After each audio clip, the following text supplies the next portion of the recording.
We're back again, guys, with another challenge. And again, kinakabahan po ako. Ang daming liquid lipsticks na nasa harapan ko ngayon. Gagawin ko yung full face makeup using liquid lipsticks lang.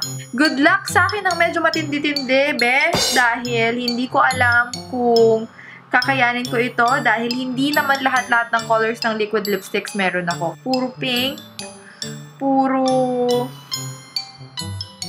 red, and puro... Ay, Diyos ko, Lord! Good luck na lang po sa akin. Okay. So, I will try to figure kung ano ang magmamatch sa aking skin para sa foundation. Ito ba? Ano ba to? Ayan. Bakit ko ba ginagawa to sa sarili ko? So, I will try to use these shades. Ito lang po yung pinakamalapit sa skin ko na alam ko na pwede kong gamitin. So, this is the ColourPop Ultra Matte Lip in the shade Trap. This one is the Mirrorness Mattifying Lip Rogue in Rome. And this one is the Aphrodite Matte Lips in A07. Okay, ang gagawin ko na lang is, ilalagay ko na lang siya sa skin ko. Oh my god, ang dark. Ang problema kasi sa liquid lipsticks, guys, is that ang bilis nila mag-set. Kaya kailangan mong sabayan, kailangan mong unahan. Bago pa sila mag-set, kailangan naka-blend ka na. Okay, so... Oh! Ang dark, best! Pag-apply ko pa lang, ang dark na. Oh my gosh. Wait. Wrong. Mali. So, try natin si Aphrodite. Oh my god. Mukhang hindi ko yata magagawa tong challenge na to. Start pa lang. Fail na. Foundation pa lang. Sige na nga. Yan na lang. Mas matino. Best! Kulay pink! So, mukhang magkukulay pink ang aking face ngayon. Hindi. Papanindigan ko to. There's no way na hindi ko to gagawin. Oh my gosh. So, ayan. Sa mga nagsasabi na laging light yung foundation ko. Ito na. Hindi na po light. Nilalagay ko sa pagmumukha ko. So, matatahimik na kayo. Hindi ko may ipapangako na magagawa ko ng maayos tong challenge na to, Pero gusto ko lang itry. Para na rin sa mga nagre-request. Oh my god, ang hirap niyang i-blend. Nag-set na siya agad. And then, ang pinaka-last, ating forehead. So, parang ang nangyari ay, naglagay lang ako ng tint sa mukha ko.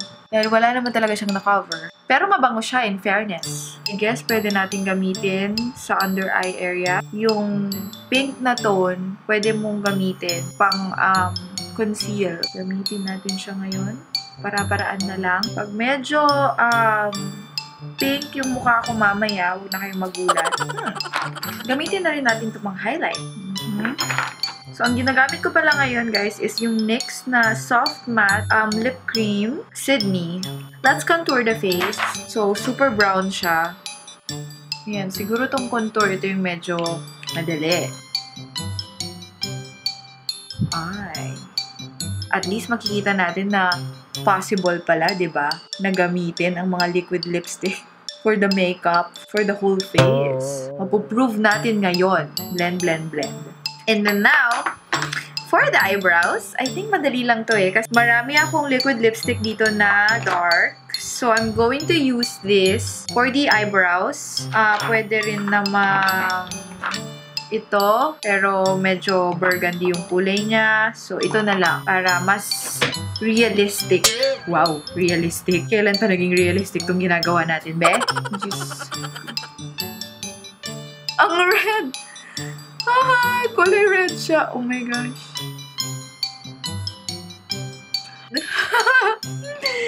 Diyos ko, Lord. Anong ginagawa ko? So, ito pala yung ginagawa nila pag gusto nilang yung colored na eyebrows. So, liquid lipstick lang pala ang sagot. Wow! Parang magkaiba. Bakit mas red tong isa? Dapat palang ginamit ko na lang yung yung shade na pinang-contour ko kanina. Nandito na tayo. Panindigan na yan. Ay, fairness bongga siya pag red yung hair mo, be. Oh, tapos gusto mo ng red na eyebrows din. Ito na yung sagot. Pero at least, di ba? Eyebrows on fleek pa rin. Let's do the eyeshadow. Marami namang pwedeng gamiting eyeshadow right now. So, we're trying to go for... Oh my gosh. We're trying to go for the natural look. Daanin na lang natin sa natural look para wag na tayong mahirapan. So, kailan pa naging natural look ang red na eyebrows, Michelle? Sira ulo ka ba? Ang natural look pinagsasabi mo dyan. Hindi ko alam kung you guys can tell na merong something peach on my crease right now. But I like the effect though. Parang very subtle lang siya. Mamaya lalagyan natin yan ng something darker. Ano lang to? Transition color. Wow! May gana ka pang mag-transition color ngayon, Pulang-pula na nga yung kilay mo. Transition color pa yung iniisip mo. Wow! Let's make it a little darker. So, let's use... Oh, bumalik tayo dun sa ginamit nating pinang-contour kanina. Section by section lang, guys, pala. Kasi, magsiset siya bigla. Wala na. Hindi mo na siya mabiblend ng maayos. Sa wakas, nagamit ko rin yung mga brushes ko na hindi ko ginagamit. Diyos ko, bilis. What did I do? Hala siya. So, maintain ang circular motion na pag-blend. Sayang no kung meron sana akong mga metallic na liquid lipstick. Perfect sana for this. Okay. So, that's for the... ang pangit, bes. Wait lang. So, that's the best that I can do. Ang bango talaga ng amoy ng mga liquid lipsticks. Grabe. Nakakagutom tong ginagawa ko, in fairness. Okay. Tama na. Dahil sumasakit na yung balat ko kaka-blend. So, now, I'm just gonna curl my eyelashes. Pagbigyan nyo na ako sa mascara, please lang. Kahit mascara lang. Woo! Finally! Let's move on to the blush, guys. So, let's use this. Super pink. Ay, ayan na. Bilis, girl. Ay. Oh my God. Yun. Ewan ko kung nakikita nyo, guys. Pero in person, grabe. Sobrang pula ng mukha ko. Bilisan mo, be. Ano ba to? 5-minute makeup challenge?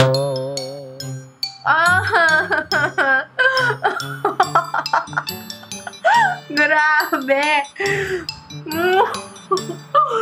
Parang nasunog yung mukha ko sa astringent. Yes! Last na! Okay! So, ito madali na lang to, diba? Parang yung lips na lang. Let's use the Matte Me in the shade Velvet Slipper. Not bad. In fairness. Pero kitang-kita nyo ngayon. So, kulay pink po yung mukha ko ngayon, guys. Be gentle sa mga comments nyo, guys. Ito lang talaga yung kaya ko. Wait lang. Ayusin ko lang yung buhok ko para naman kahit buhok ko lang. So, alright, guys. Ito na po yung liquid lipstick only challenge ko. Ito na yung result.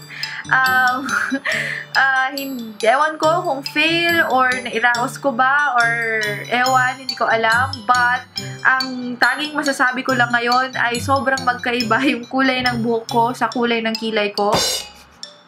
Hindi ko nga ba alam kung bakit ito yung kulay na ginamit ko. Pwede naman yung pinang-contour ko kanina.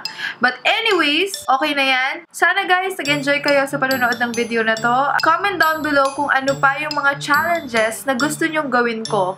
Comment nyo na rin sa baba kung okay ba itong ginawa ko or hindi. Okay. Thank you guys for watching and see you po on the next makeup challenge.